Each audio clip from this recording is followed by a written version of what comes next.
In the sprawling savanna, where the acacia trees scratched the endless blue sky, lived two men who could not have been more different. One was a giant Goliath, a walking mountain of muscle and fury. His shadow alone made brave men tremble. His spear, as thick as a young baobab, his voice, a roar that shook the earth. When he walked, the ground grumbled. Men felt their courage drain away, like water on hot sand. He was the unbeatable champion, pure, brute strength. Then there was David.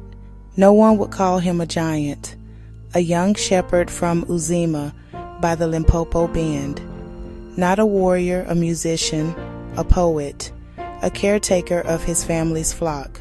He watched the stars at night. He played melodies in spare moments. Small in stature, his heart held a different strength, quiet, unshakable courage.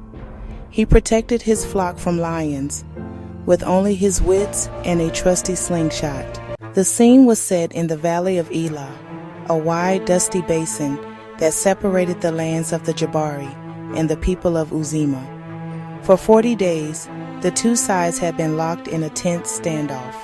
Every morning, like a terrible sunrise, Goliath would stride out, his armor, polished bronze and horns. Send me your best warrior. Let us fight man to man. If he wins, we will be your servants. But if I win, you will be ours. The warriors of Uzima were paralyzed. This wasn't a man. This was a monster. The challenge was a trap, cruel psychological warfare.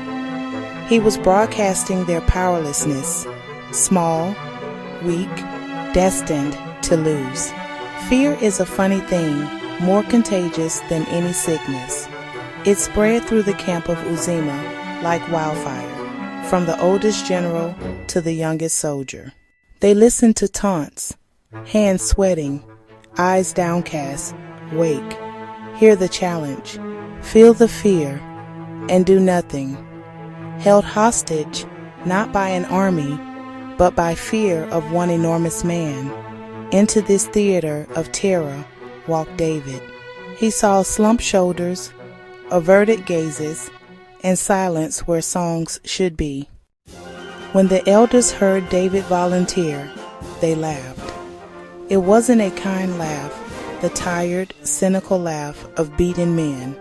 You are just a boy, a shepherd. They tried to fit him with a bronze helmet, a cumbersome breastplate. It swallowed him whole, like a child in his father's clothes. I cannot fight in these. This is not my way. I will face him with what I know.